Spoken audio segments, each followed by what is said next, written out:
की हैं उस पर रोशनी डालना चाहता हूं कि 2018 की जो गवर्नमेंट थी उसने जो पाकिस्तान को आइसोलेशन का शिकार किया था, अल्लाह का शुक्र है कि मियां शहबाज शरीफ साहब की काविश से वो मामला बेहतरी की तरफ गया और आज पूरी दुनिया पाकिस्तान की ना सिर्फ जो मुआशी पॉलिसी है उसकी मुतरफ है, बल्कि उसके साथ साथ मैं समझता हूँ कि जो दुनिया के ममालिक हैं उनके सरबराहान पाकिस्तान आ भी रहे हैं और जो पाकिस्तान को पजीराई मिली है अल्लाह ताला के फजल से UN जनरल असम्बली के इजलास में, और वज़ीर आज़म पाकिस्तान ने वाशगाफ अल्फाज में पूरी पाकिस्तानी कौम बल्कि पूरी मुस्लिम उम्मा की जज्बात की तर्जुमानी की है, उनकी उमंगों की तर्जुमानी की है कि जब उन्होंने फ़लस्तीन का मुकदमा वहाँ पे लड़ा और बड़े मौसर अंदाज में बड़े ज़ोरदार तरीके से वो मुकदमा लड़ा गया, तो मैं ये समझता हूँ कि पाकिस्तान को अल्लाह ताला ने ये इज़्ज़त बख्शी कि हमारे वज़ीर आज़म UN जनरल असम्बली में सब के सामने, जब तमाम दुनिया के ममालिक के नुमाइंदे वहाँ मौजूद थे, उनके सामने ना सिर्फ फ़लस्तीन के मुकदमे के हवाले से भरपूर आवाज़ उठाई, बल्कि जब कश्मीर की बात की तो ये कहा कि भारतीय मसाले वहाँ जारी हैं और ये इंश्योर किया जा रहा है कि बुरहान वानी की मीरास, बुरहान वानी की लेगेसी जिंदा रहे। तो वो फ़लस्तीन का कॉज हो, वो कश्मीर का कॉज हो, वज़ीर आज़म इसके अलमबरदार बने और मियाँ शहबाज शरीफ ने बाकायदा तौर पे इस कॉज को भरपूर तरीके से वहाँ पे उठाया। अब जब दुनिया के ममालिक के सरबराहान पाकिस्तान आ रहे हैं, मरहूम ईरान के सदर जो थे इब्राहिम रईसी, वो पाकिस्तान आए और डिप्लोमेसी में हमने नई जिद्दत देखी कि शहबाज शरीफ साहब ने जिस तरह उनको वेलकम किया और जिस तरीके से पाक ईरान ताल्लुकात में मजबूती आई, इसी तरह आप सऊदी अरेबिया के साथ ताल्लुकात देखें कि जो इज़्ज़त हमें मिली और एक और डेलीगेशन उनका आ रहा है और ताउन बढ़ रहा है। अभी मलेशिया के सदर पाकिस्तान से होके गए हैं। ये कोशिश की गई कि जब मलेशिया के सदर यहाँ मौजूद थे तो डी चौक की तरफ मार्च किया जाए। और देखिए, मैं एक चीज़ को अप्रिशिएट करता हूँ कि जो वज़ीर आज़म की तकरीर थी उसको ना सिर्फ तमाम मकातिब फ़िक्र ने, तमाम शोबा हाय ज़िंदगी से जो लोग हैं उन्होंने, बल्कि उसके साथ साथ तमाम सियासी जमातों के लोगों ने भी उसको अप्रिशिएट किया। मैंने बहुत सारे ऐसे लोग तहरीक इंसाफ के देखे सोशल मीडिया पे जिन्होंने कहा जी बाकी इख्तलाफ अपनी जगह पे, ये जो फ़लस्तीन और कश्मीर की बात की है, पाकिस्तान के कॉज की बात की, मुस्लिम उम्मा के कॉज की बात की है, हम इसके साथ हैं, बहुत अच्छी बात की है। तो देखिए, ये एक उम्मा की बात है, पाकिस्तानियत की बात है। तो जब कोई बाहर से मेहमान आता है तो वो बाहर से जो मेहमान है वो पाकिस्तान की इज्जत है, वो पाकिस्तान के साथ तजारत बढ़ाने आता है, पाकिस्तान के साथ ताल्लुकात को मजीद फ़रोग देने आता है, वो पाकिस्तान की मफाद में अपने मुल्क के साथ तजारत को, सरमायाकारी को बढ़ाने के हवाले से आता है। और अभी मलेशियन प्राइम मिनिस्टर यहाँ मौजूद थे, उन्होंने पाकिस्तान के साथ ना सिर्फ जो मीट है, गोश्त, हलाल गोश्त की जो बरामद है उस हवाले से बात की और कहा कि हम इसको बढ़ाएंगे $200 मिलियन तक, बल्कि कहा कि चावलों की भी जो यहाँ से पाकिस्तान से एक्सपोर्ट की जाती है मलेशिया, 1 लाख टन इनिशियली, और फिर उसको मजीद बढ़ाया जाएगा और उसमें जो भी दिक्कत है उसको दूर किया जाएगा। तो दुनिया पाकिस्तान को मान रही है और दुनिया कह रही है कि हम पाकिस्तान के साथ तजारत भी करेंगे, यहाँ पे इन्वेस्टमेंट भी करेंगे। इकॉनमी के इंडिकेटर जब बेहतर हो रहे हैं, मैं नहीं कह रहा, आपके मारूफ एंकर्स हैं जो वीलॉग्स में इस बात का इकरार कर रहे हैं कि महंगाई सिंगल डिजिट में आई है। मैं देख रहा था कमरान खान साहब ने बड़ी अच्छी इस पे बात की, हालांकि वो आपको पता है कि कई दफ़ा हमें ज़्यादा वो क्रिटिसाइज ही करते हैं।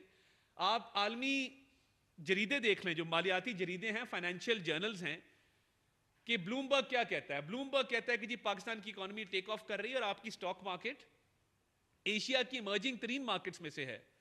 अल्लाह ताला का शुक्र है, मियां शहबाज शरीफ साहब ने आते ही इकोनॉमिक पॉलिसी क्लियर की, हम राइट साइजिंग करेंगे, डाउन साइजिंग करेंगे, बिल्कुल क्लैरिटी के साथ। गवर्नमेंट का साइज छोटा करेंगे, एक्सपेंडिचर्स को नीचे लेके आएंगे। आपने देखा PWD का करप्ट महकमा कई 100 अरब की लीकेज थी साल की, बंद कर दिया। FBR के अंदर करप्ट अफसरान को साइडलाइन किया, उन्होंने कहा मैं परेड कराऊंगा, करा के दिखाई।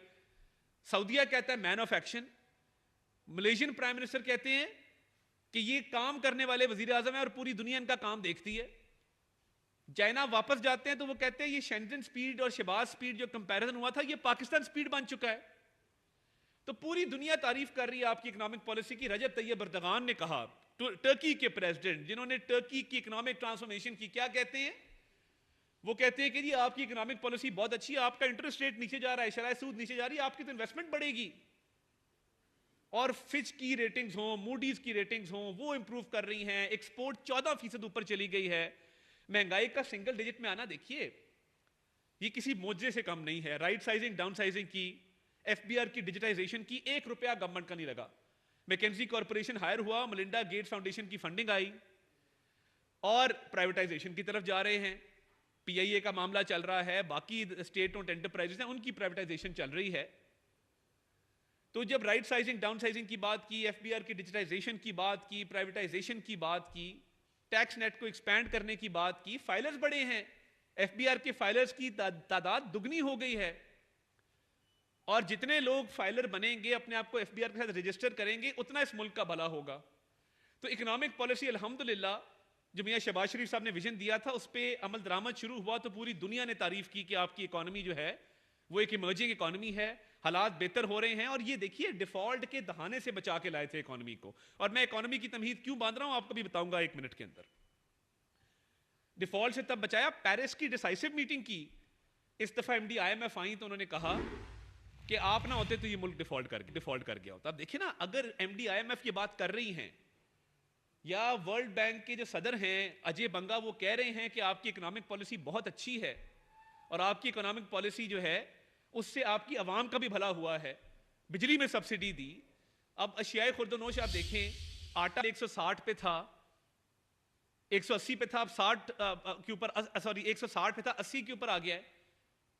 पेट्रोल आप देखिए कि वो 320 से 239 के ऊपर आया और उसमें मजीद कमी की जा रही है। 5 दफा पेट्रोल की कीमत कम की है। एक तरफ ये इकोनॉमिक पॉलिसी का पाथवे है, तरक्की का पाथवे है, एक विजन है कि पाकिस्तान इंशाल्लाह ताला किसी वक्त G20 के अंदर पहुंचेगा, यहां के लोग खुशहाल होंगे, महंगाई का खात्मा होगा, गुर्बत इफलास का खात्मा होगा। और एक तरफ जो है वो इंतशार है, तशद्दुद है, और एक तरफ बिल्कुल तबाही और बर्बादी का मंजर है, वो है खैबर पख्तूनख्वा का सूबा। अब ये क्यों किए जा रहे हैं धरने या ये मार्चेस क्यों किए जा रहे हैं? क्योंकि कभी भी इनको पाकिस्तान की तरक्की काबिल कबूल नहीं थी, ना है। इनको मरोड़ उठ रहे हैं, इनको रात को नींद नहीं आती। लोगों को जब नींद नहीं आती पाकिस्तान के हालात जब बुरे हो, इनको नींद नहीं आती जब पाकिस्तान के हालात बेहतर हो रहे हैं। बिल्कुल उलट सोच है। हम परेशान होते थे पूरी टीम वजीर आजम की कि खुदा ना खास्ता मुल्क डिफॉल्ट किया, वजीर आजम कहते थे यार मुझे रातों को नींद नहीं आती है, परेशानी है इस मुल्क की, इस मुल्क को कौम की। इधर परेशानी क्या है कि मुल्क तरक्की ना कर जाए। मुल्क तरक्की कर गया तो हमारे पल्ले क्या रहेगा? क्योंकि हमारा बयानिया तो फौज के खिलाफ है, हमारा बयानिया तो रियासत पाकिस्तान के खिलाफ है, हमारा बयानिया तो आर्मी चीफ के खिलाफ है। हम तो बाहर जाके दूसरे मुल्कों के अंदर अपने मुल्क के खिलाफ लॉबी करते हैं। वो शेर है ना परवीन शाकिर का कि तोहमत लगा कि मां पे जो दुश्मन से दाद ले, ऐसे सुखन फरोश को तो मैं कहता हूं डर जाना चाहिए। डरने का मकाम है और ख्वाहिश नहीं करूंगा। मगर बात यह है कि यार आप इसमें हिस्सा डालें। आपको किसने मना किया है कि जब महंगाई कम हुई है 6.9 के ऊपर आई है, आपको किसने मना किया है कि आप केपी में जाके ट्रांसपोर्टर्स के खिलाफ, जिस तरह पंजाब में एक्शन हो रहा है, आप करें ना, अड्डे बंद करें, ट्रांसपोर्टर्स की बसें बंद करें, कहें कि फ्यूल प्राइस 5 दफा कम हुई है, केपी के अवाम डिजर्व करते हैं कि किराया कम हो। आप करें। आप कहें कि पीकेएलआई लाहौर में बना था, मैं बतौर वजीर आला खैबर पख्तूनख्वा इससे दुगना बड़ा और अच्छा अस्पताल बनाऊंगा। आप लेडी रीडिंग हॉस्पिटल को नहीं रिवैम्प कर सके। आप कहें कि दानिश स्कूल बने थे, मैं खैबर पख्तूनख्वा के हर डिवीजन के ऊपर जाके अच्छे स्कूल बनाऊंगा। ना स्कूल है, ना कॉलेज है, ना अस्पताल है, ना यूनिवर्सिटियां हैं। ना आपने पिछले 12.5 साल में अवाम की फलाह बहबूद के लिए कोई काम किया। तकलीफ आपको ये हो रही है कि पाकिस्तान की इकॉनमी बेहतर क्यों हो रही है? जैसी इकॉनमी बेहतर हुई है, ये वही काम है जो 2013 में किया गया था। हमारा क्या तर्ज अमल था कि नवाज शरीफ साहब घर जाते हैं बनी गाला और कहते हैं कि मिल के मुल्क की खिदमत करेंगे। 14 में धरने शुरू हो जाते हैं। पता है चीनी सदर आ रहा है, पता है कि नवाज शरीफ शहबाज शरीफ पे चीनी क़यादत का ट्रस्ट है। क्या करते हैं? धरना करते हैं और कहते हैं कि चीन के सदर को नहीं आने देंगे, सैबोटाज करेंगे। चीन के सदर का दौरा डिले हुआ, कई माह डिले हुआ, पाकिस्तान की अवाम के लिए जो तोहफा उन्होंने देना था 64 अरब डॉलर का, वो ताखीर से आया। सीपैक ताखीर से शुरू हुआ, मगर फिर भी अल्लाह के फजल से नवाज शरीफ की क़यादत में शहबाज शरीफ ने डिलीवर किया, बिजली के मंसूबे लगा के दिए, लोड शेडिंग का खात्मा किया, मोटरवेज बनी, नवाज शरीफ साहब ने मोटरवेज बनाई, मुल्क के अंदर इंडस्ट्री को फरोग मिला और सीपैक तेजी से आगे बढ़ा। तब भी तकलीफ थी, तब रोज साजिश की जाती थी, रोज धरने किए जाते थे, रोज मुजाहरे किए जाते थे। और रेड जोन के अंदर धरने का मकसद एक ही होता है, कारे सरकार को मफलूज करना, कि ना पीएम ऑफिस चले, ना प्रेसिडेंट हाउस चले, ना पाक सेक्रेटेरिएट चले, ना फाइलें मूव हो, ना मुल्क के अंदर तरक्की हो, ना मंसूबे लगे। अभी भी यही मकसद है। मैं बिल्कुल क्लैरिटी के साथ, बिल्कुल क्लियर आपको बता दूं, किसी को इजाजत नहीं दी जाएगी कि वह एससीओ को सैबोटाज करे। यह हो ही नहीं सकता। पाकिस्तान के लिए एक एजाज है, लिए एक फख्र की बात है कि कई दहाइयों बाद 12 मुल्कों के heads of government prime ministers आ रहे हैं पाकिस्तान के अंदर और इस्लामाबाद को सजाया जा रहा है। प्राइम मिनिस्टर खुद मीटिंग्स ले रहे हैं, देख रहे हैं कि इस्लामाबाद की ब्यूटिफिकेशन कैसे हो रही है। जो पाकिस्तान आए बाहर से पाकिस्तान का अच्छा इमेज लेके जाए, पाकिस्तान के बारे में अच्छी सोच लेके जाए, पाकिस्तान के बारे में अपने मुल्क में कहे कि Pakistan is the land of opportunities, Pakistan में हम इन्वेस्टमेंट करेंगे, पाकिस्तान से ट्रेड बढ़ाएंगे, पाकिस्तान एक खूबसूरत मुल्क है, पाकिस्तान के पोटेंशियल को हम मानते हैं। ये हमारी कोशिश है, ये हम पाकिस्तान उनको दिखाना चाहते हैं। मलेशियन प्राइम मिनिस्टर आए, उन्होंने कहा कि शहबाज शरीफ साहब, हमारे जो मलेशिया से टूरिस्ट आते हैं 3 गुना उनकी तादाद बढ़ चुकी है, जो स्कर्दू जाते हैं, गिलगित जाते हैं, हुंजा जाते हैं, ताबाद लेक को देखते हैं, 3 गुना उनकी तादाद बढ़ चुकी है। आपकी बड़ी खूबसूरती है पाकिस्तान के अंदर, तो हमें खुशी होती है। तो ये जो एससीओ को सैबोटाज करने की कोशिश की जा रही है ना, जिस तरह 2014 में धरने देके की गई थी, इंशाअल्लाह ताला अल्लाह के फजल से रेड जोन के करीब किसी को नहीं फड़कने देंगे। एससीओ एज प्लान चलेगी, अच्छे तरीके से चलेगी, पुरअमन तरीके से चलेगी, खुश असलूबी से चलेगी। ये तो समझ आती है कि इनको तकलीफ बहुत है कि पाकिस्तान तरक्की क्यों कर रहा है, इकॉनमी बेहतर क्यों हो रही है। भाई आपके दौर में 30% महंगाई थी, आपके दौर में एक मंसूबा नहीं लगा था, आपके दौर में इकोनॉमिक इंडिकेटर जो 2018 के एंड पे 4% महंगाई थी और ग्रोथ 6% थी। आपने 4 साल में तबाही कर दी। वो पिंकी, गोगी और कप्तान, जो मैं कहता होता लूट के खा गए पाकिस्तान, वो पूरा एक इरादा था उनका बैठ के। आज उस्मान बुज़दार का नाम कोई नहीं लेता पंजाब में, किसी को याद नहीं है। अच्छा आदमी, शरीफ आदमी। मगर देखें, शराफत और कैपेसिटी में फर्क है। आप में से बहुत सारे लोगों ने यहां पे शहबाज शरीफ साहब का टेन्योर भी देखा, आपने परवेज इलाही साहब का टेन्योर भी देखा, आपने बुज़दार साहब का टेन्योर भी देखा, मैडम मरियम का भी टेन्योर देख रहे हैं। जो काम करता है वो नजर आता है। बुज़दार साहब को पंजाब पे मुसल्लत किया गया था कमाई के लिए, पंजाब की आवाम को लूटा गया, अब खैबर पख्तूनख्वा में वो काम कर रहे हैं। उधर बुज़दार दोम जो है, ये वसीम अकरम प्लस था, वहां पे Wasim Akram plus plus plus plus plus लगा दिया गया है। और वो क्या कर, वो सिर्फ बढ़के मारता है। सरकारी असला इस्तेमाल कर रहा है फेडरेशन के खिलाफ, सरकारी मशीनरी है, सरकारी टीयर गैस आई हुई है, केपी की पुलिस टीयर गैस लेके आई है। इस अवाम के टैक्स के पैसे के करोड़ों रुपए, कई करोड़ जो हैं वो पेट्रोल पे खर्च हो चुके हैं तमाम धरनों के ऊपर। सरकारी गाड़ियां हैं, इनके जलसों में जो इनकी प्राइवेट गाड़ियां हैं उनका तेल भी सरकार डलवा के देती है खैबर पख्तूनख्वा का। एक मंसूबा नहीं है वहां पे लगा। महंगाई पूरे मुल्क में कम हो रही, वहां कम नहीं हो रही क्योंकि तवज्जो ही नहीं है। वो सारा वक्त धरनों पे लगा हुआ है, अपने लीडर को खुश करने पे लगा हुआ है। तो ये समझ आती है कि तकलीफ तो ये है कि मुल्क तरक्की क्यों कर रहा है। कल इंडियन फॉरेन मिनिस्टर को उन्होंने इनवाइट किया अपने धरने पे आने के लिए। एससीओ के और मुल्क भी हैं, पता नहीं बाकी मुल्कों को क्यों नहीं इन्विटेशन दिया, एक ही मुल्क को इन्विटेशन क्यों दिया है। बैरिस्टर सैफ साहब ने कल एक टॉक शो में कहा कि हम जयशंकर साहब को इनवाइट करते हैं कि हमारे धरनों पे और हमारे प्रोटेस्ट के ऊपर आए। तो बाकी भी ममालिक आ रहे हैं एससीओ के ऊपर, उनको भी दावत दे देते। और एससीओ का इंशाल्लाह ताला बिल्कुल पुरअमन और बड़ी बेहतरीन तरीके से चलेगी, उसके अरेंजमेंट भी कर रहे हैं। ये जो एक ही मुल्क को दावत देते हैं ना, मुझे बता दें इस धरने का मकसद क्या है। क्या कोई डिमांड सामने आई है कि महंगाई और कम करो, इकॉनमी को और बेहतर करो। उधर दहशतगर्दी हो रही है, दहशतगर्द चढ़ाई कर रहे हैं खैबर पख्तूनख्वा में, ये कंटेनर लेके जो है वो इस्लामाबाद की तरफ मार्च कर रहे हैं। किसी को ना कानून में हाथ लेने की इजाजत, कानून को हाथ में लेने की इजाजत है, ना किसी को ये इजाजत देंगे कि रेड जोन के करीब कोई फड़के अमन अमान खराब करे। ये हो ही नहीं सकता इंशाल्लाह ताला। फौज भी आ गई है वहां पे, रेंजर्स भी डिप्लॉयड है, और ये एससीओ बड़े अच्छे तरीके से जाएगी और इस पे भरपूर अपना किरदार अदा करेंगे और इसको साबोटाज नहीं होने देंगे। ये तो क्लैरिटी है। मगर ये मुतालबा क्या है? होता है ना कि जी हम इस्लामाबाद आ रहे हैं, ये 4 मुतालबे हैं, एनआरओ की कोशिश है, ये हमें पता है। भाई अदालतों के अंदर केस है, जाओ अदालतों में जाके आर्ग्यू करो।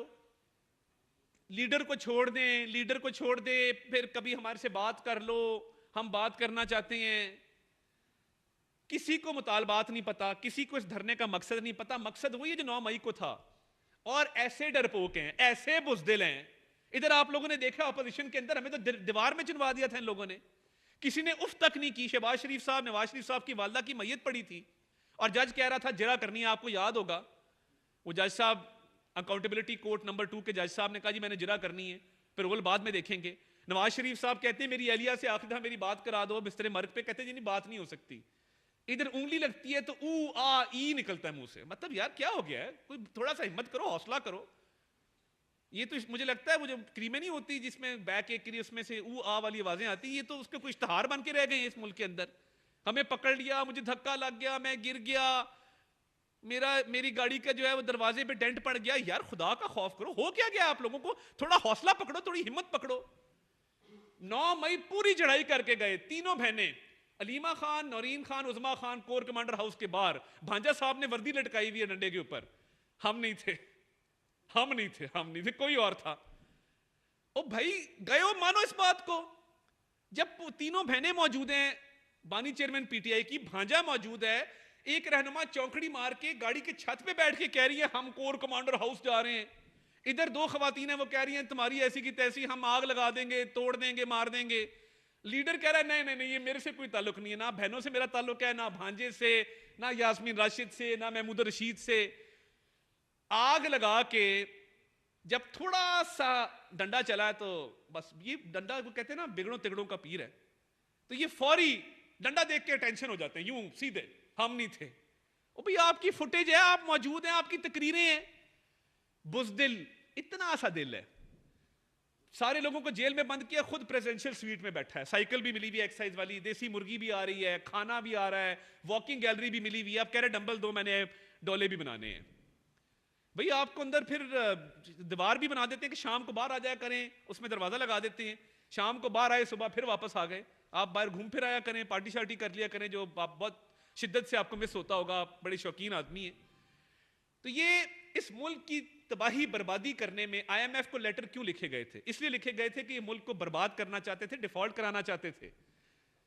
आईएमएफ को जो लेटर लिखे और कहे कि पाकिस्तान को इमदाद मत करना, पाकिस्तान के साथ एग्रीमेंट मत करना, जो 9 मई को फौज पे हमले कर दे, शोहदा की यादगारों को मस्मार कर दे, जो पाकिस्तान के खिलाफ बाहर की लॉबियों को। मुझे ये बता दें, जैक गोल्डस्मिथ साहब का एक ट्वीट आया इजराइल के हक में पिछले दिनों। कासिम और सुलेमान के मामू हैं, कासिम खान और सुलेमान साहब के सगे मामू हैं जैक गोल्डस्मिथ। आप जानते हैं जैक गोल्डस्मिथ को? लंदन के मेयर का इलेक्शन लड़ा था, खान साहब उनकी कैंपेन चलाने गए थे। खान साहब के बच्चों के सगे मामू हैं। हमने उस पर एहतजाज किया कि जैक गोल्डस्मिथ ये कह रहा है कि इजराइल जो है वो आखिरी जंग लड़ रहा है और इजराइल जो है वो इजराइल विल प्रिवेल, इजराइल जो है वो अपना मकाम हासिल करके रहेगा, इजराइल कामयाब होगा। इजराइल के लिए दुआएं कर रहे हैं कासिम और सुलेमान के मामू। एक बंदा बता दें पीटीआई का जिसने मजम्मत की उस ट्वीट की और कहा ये जैक गोल्डस्मिथ गलत कह रहे हैं? कह ही नहीं सकते। ये ऑपरेशन गोल्डस्मिथ का हिस्सा है, ये तो उस लॉबी का हिस्सा है। इस लॉबी ने हमेशा इनको प्रमोट किया है। कासिम और सुलेमान के मामू जो है वो क्यों उसके मामू हैं? वो इसलिए मामू हैं कि पूरी फंडिंग हर चीज वहां से आती है इनकी। हमने जैक गोल्डस्मिथ की उस ट्वीट को भरपूर उसकी मजम्मत की। इनके एक बंदे में जरूरत नहीं थी कि कहता कि जैक गोल्डस्मिथ गलत कह रहा है, फलस्तीन इंशाल्लाह ताला कामयाब होगा, हम फलस्तीन के कॉज के साथ हैं। फलस्तीन की इनको फिक्र नहीं है। प्राइम मिनिस्टर ने कल जमात इस्लामी के साथ, बिलावल भुट्टो जरदारी साहब के साथ एक एपीसी बुलाने का ऐलान किया है। 7 अक्टूबर हम मनाएंगे यौम इज़हार यकजहती फलस्तीन मनाएंगे। यौम इज़हार यकजहती फलस्तीन मनाने जा रहे हैं 7 अक्टूबर को। पूरे मुल्क में सेमिनार्स होंगे, वॉक्स होंगे, आपस में हम बैठ के प्रेस कॉन्फ्रेंसेस भी करेंगे। पॉडकास्ट भी करेंगे, डिजिटल मीडिया पे भी इसको लेके जाएंगे फलस्तीन के लिए। ये जैक गोल्डस्मिथ की एक ट्वीट की मजम्मत नहीं कर सके। जयशंकर को कह रहे हैं कि आके हमारे से खिताब करें। भाई बाकी ममालिक कहां गए हैं? अब यहां जैक गोल्डस्मिथ की बात आती है, मैंने किसी से पूछा कि ये जो था ना, हम कोई गुलाम हैं कि मान जाएं, और एब्सोल्युटली नॉट। मुझे ये बता दें कि ये बानी चेयरमैन पीटीआई ने एब्सोल्युटली नॉट किसको कहा था, किस बात पर कहा था, किस मौके पर कहा था, किस मकाम पर कहा था? कोई एक बंदा आप में से मुझे बता दे, आप बड़े जय्यद साफी हैं सारे, कोई एक बंदा मुझे बता दे कि जी अमेरिका ने ये चीज मांगी थी जिस पे खान साहब ने कहा नहीं जी एब्सोल्युटली नॉट। उसका कोई दस्तावेज, कोई डिमांड, पूरी कौम को बेवकूफ बना दिया, बयानी के पीछे लगा दिया, रियासत मदीना का नाम लेते रहे, साथ मुल्क को लूटते रहे। इधर कहते रहे अमरीकी साजिश। अब अमेरिका में कांग्रेसमैन के हाथ जोड़े, हमारे खुदा का वास्ता माई बाप हमारे लिए लेटर लिख दो, हमारे लिए करारदाद मंजूर कर दो। वहां पे पूरी पूरी लॉबीज बनाई हुई हैं। और भाई अगर गुलामी ना मंजूर है तो फिर वहां पे क्यों तरले ले रहे हो, क्यों मेहनत कर रहे हो? और एब्सोल्युटली नॉट कह दिया और लोगों ने मान लिया। बता दें किसने कहा था, किसको कहा था, कब कहा था, क्यों कहा था। इसी तरह ये बेहंगम धरना है।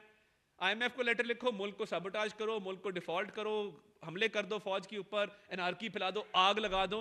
ये एजेंडा है। और तकलीफ ये है कि पाकिस्तान तरक्की कर रहा है, एससीओ भी होगी, पाकिस्तान तरक्की भी करेगा, महंगाई में मजीद कमी भी होगी, पाकिस्तान के अवाम भी खुशहाल होंगे। और तहरीक इंतशार का मैं पहले भी कह चुका हूं कि तहरीक इंतशार का जुनून इन्ना लिल्लाहि व इन्ना इलैहि राजिऊन।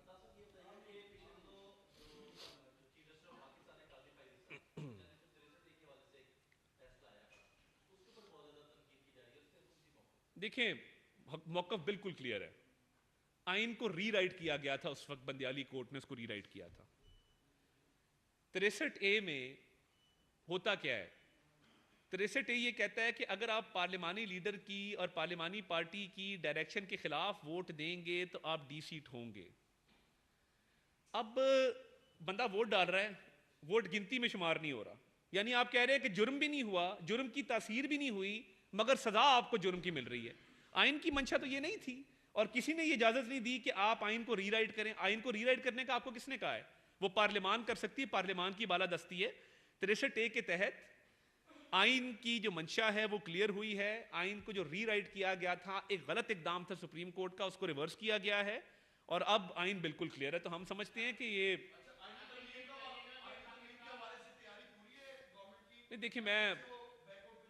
देखिए बात ये है कि आज जो मौजू है मैं उस हवाले से बात करूंगा। बाकी रूटीन की चीजें चल रही हैं। आपको कहीं कोई अर्जेंसी कोई हमारी तरफ से नजर आई है कि हम बहुत जल्दी जो है इस तरफ बढ़े? हम ठीक है अपना काम कर रहे हैं बैकग्राउंड में, एक एक करके।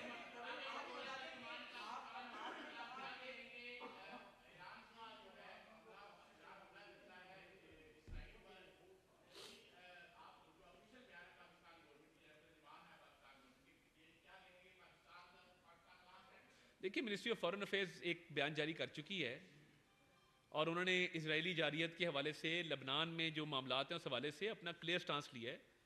पाकिस्तान ने इमदादी सामान भी भिजवाया है लबनान में भी और फ़लस्तीन में भी, और इमदादी सामान की तरसील भी इंशाल्लाह ताला जारी रहेगी। तो पाकिस्तानी फॉरेन ऑफिस इस पर अपनी क्लियर बात कर चुका है और प्राइम मिनिस्टर भी बड़ी क्लियर बात कर चुके हैं। उस पर फॉरेन ऑफिस पे बात कर लेगा, वो मोफा स्पोक्स पर्सन करेंगे।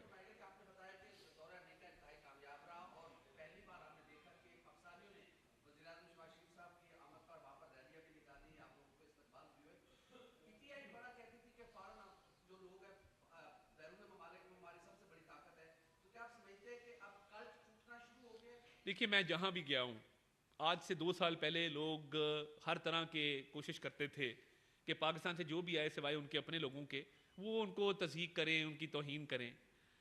मुझे बहुत सारे पीटीआई के लोग भी मिले और उन्होंने कहा जी आप इकॉनमी के लिए अच्छा काम कर रहे हैं, पाकिस्तान के लिए अच्छा काम कर रहे हैं, न्यूयॉर्क में भी, लंदन में भी। और पाकिस्तानियों ने आके हमारी बड़ी इज्जत की और बड़ा एहतराम से हमारे साथ पेश आए। तो मैं ये समझता हूँ कि बहुत कमी कल्ट में आई है। और वो मुजाहरा एक सुना था कि हो रहा है, मैं बड़ा घुमा के कहीं मुझे नजर आ जाए, वो 10 ब्लॉक दूर 15 बंदे प्ले कार्ड लेके मरे हुए बेचारे, सुस्त, सुबह आंखें मल के उठे हुए, दोपहर को उठते हैं ना, शाम को उनकी ज़्यादा एक्टिविटीज़ होती हैं। तो बिल्कुल ही बाहर जो है ना वो ये कल टूट भी रहा है, बुखार भी कम हुआ है और लोग समझ रहे हैं कि पाकिस्तान की इकॉनमी टेक ऑफ कर रही है, तो हमें पाकिस्तान के साथ खड़े होना है।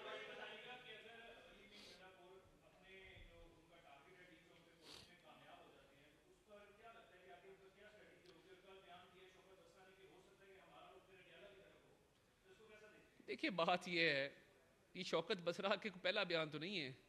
वो तो रोज़ ऐसे बयान देता है जिसको शाम को खुद उठ के कहता है ये तो मैंने गलत कर दिया। तो मैं ऐसे बयानात को सीरियसली नहीं लेता, उनके पास पार्टी का ख़ास हुदा भी नहीं है। तो अडियाला का 15 दिन का, 40 दिन का, 50 दिन का पता नहीं नोटिस देते हैं, बार बार हम जा रहे हैं, हम जेल खुलवा लेंगे। तो अली अमीन गंडापुर भी गैर संजीदा आदमी है, ये भी गैर संजीदा आदमी है जो ये बात कर रहा है बसरा। तो मैं नहीं समझता कि इनको रेड जोन के करीब आने की इजाज़त दी जाएगी या कहीं अडियाला के करीब जाने की इजाज़त दी जाएगी। ये जैसे पहले कहा, ये अपने सूबे की खिदमत करें, जाके लोगों के मसाइल को हल करें। ये रोज़ जो लश्कर कशी है, ये सिर्फ पाकिस्तान को तबाह करना चाहते हैं, ये मुल्क दुश्मन लोग हैं, इनको इस बात की इजाज़त नहीं दी जाएगी।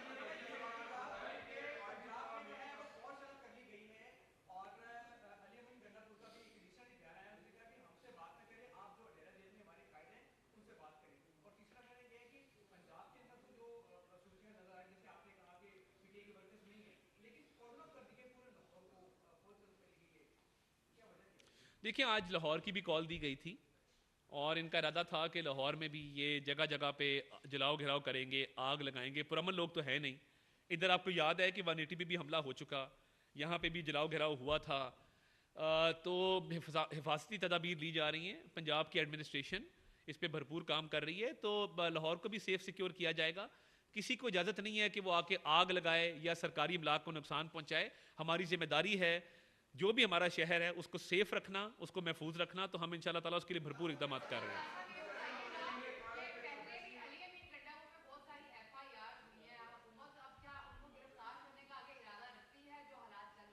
देखिए मैं ये समझता हूँ कि वो सूबे के वज़ीर आला हैं और उनको चाहिए कि होश के नाखून लें। और ये पाकिस्तान के ख़िलाफ़ जो चल पड़े हैं, ये आप देखेंगे कि खैबर पख्तूनख्वा के अंदर से आवाज़ें आना शुरू हो जाएंगी कि यहाँ पे महंगाई का खात्मा नहीं हो रहा, दहशत गर्दी का तदारक नहीं हो रहा, यहाँ पे लोग जो हैं वो बुरी तरह पिस रहे हैं। तो अली अमीन गंडापुर के साथ मैं आने वाले दिनों में बहुत बुरा सलूक देख रहा हूँ कि उनके सूबे के अवाम उनके साथ करने जा रहे हैं। कानूनी तौर पर जो मुकदमात कायम हुए हैं उन पर भी पैरवी की जाएगी, मगर अभी भी हम उनको कहेंगे कि होश के नाखुन लें और पाकिस्तान के खिलाफ ये महाज ना खड़ा करें।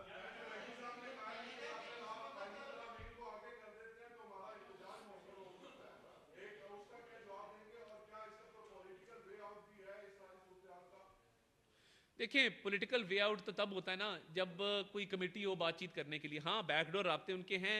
वज़ीर दाखिला ने सुबह कहा कि वो एक सूबे के वज़ीर आला हैं, हुकूमत के साथ वो राब्ता करते रहते हैं, मगर कोई ना डिमांड सामने आई है, ना उन्होंने को कहा है कि जी फ़लाँ कमेटी है बातचीत के लिए, ना उन्होंने बातचीत का कोई इजहार किया है। वो सिर्फ हमला करना चाहते हैं, तो हमले को तो पसपा किया जाता है, बातचीत नहीं की जाती।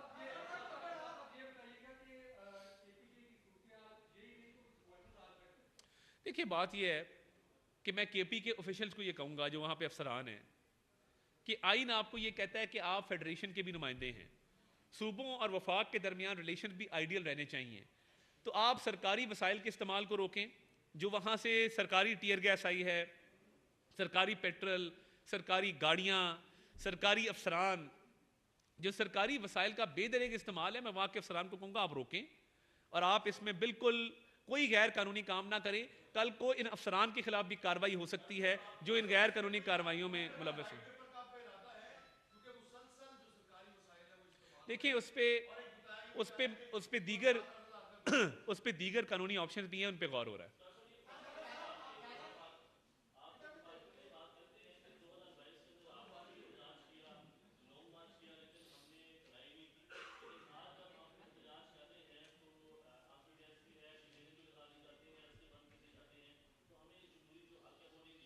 देखिए इसका बड़ा बेसिक जवाब है। एक मजहबी जमात के साथ मिलके पार्लियामेंट का गेट तोड़ के कब्रें हमने कभी नहीं खोदी। हमने पीटीवी का पूरा इदारा जला के उसको राख नहीं किया, पीटीवी पे हमला नहीं किया। हमने असमतुल्लाह जुनेजो नामी एसएसपी को वर्दी समेत मारा नहीं। हमने कील डंडे गुलेलों से हमला नहीं किया। हमने 9 मई के हमले नहीं किए। फौज की तनसीबात को जलाया नहीं। शुहदा की यादगारों को मसमार नहीं किया। ये पुरतशद्दद लोग हैं, आपके चैनल दिखा रहे हैं गुलेले पकड़ी हुई साथ विक्ट्री का निशान बना रहे हैं। तो जब गुलेलों से लेस, आंसू गैस से लेस, असले से लेस आएंगे, पुलिस पर फायरिंग करेंगे, इंटेंशन क्लियर है कि हमने पुरअमन नहीं रहना। पुरअमन एहतजाज जो भी करना चाहे पाकिस्तान में कर सकता है, मगर ये इसकी इजाज़त नहीं दी जा सकती कि आप गुलेलों से लेस, असले से लेस आएँ और एहतजाज करें। Last question.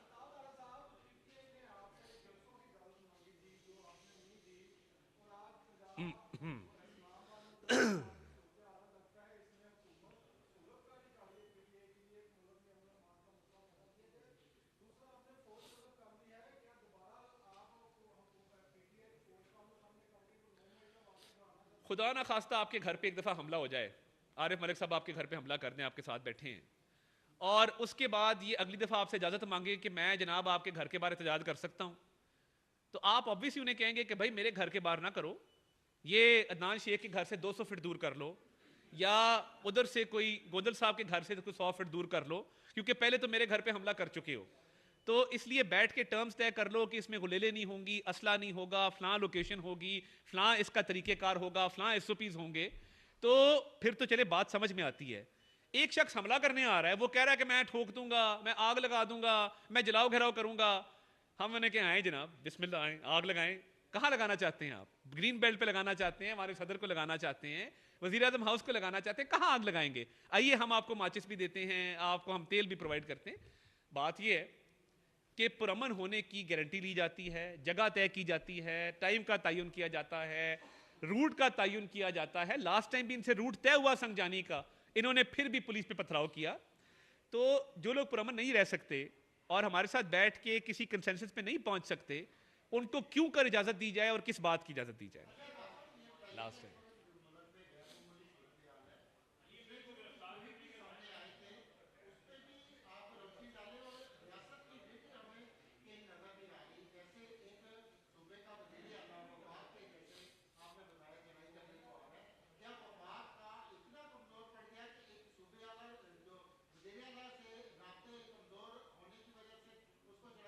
देखिए, बात यह है कि राब्ते तो अली मीन गंडापुर के साथ हमेशा रहे हैं और उन्होंने हमेशा मुआहदा करके उसकी खिलाफ वर्जी भी की है।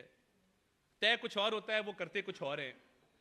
तो जब मुल्क की इकॉनमी अच्छाई की तरफ जा रही है, बेहतरी की तरफ जा रही है, एससीओ समिट हो रही है, सऊदी डेलीगेशन आ रहा है, बाहर के मुल्क से लोग पाकिस्तान में इन्वेस्ट करने आ रहे हैं, उस मौके पे जलाओ घेराव करना, ये तासुर देना कि पाकिस्तान सेफ नहीं है, पाकिस्तान सिक्योर नहीं है, यहां मत आइए, ये मुल्क दुश्मनी है।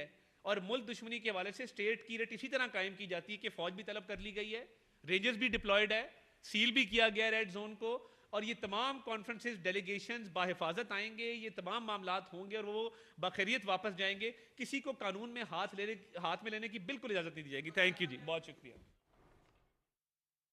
वफाकी वजीर इत्तलात अत्ता तारड़ की न्यूज़ कॉन्फ्रेंस, उन्होंने कहा कि फौज को शरपसंद अनासर को गिरफ्तार करने की भी इजाज़त होगी।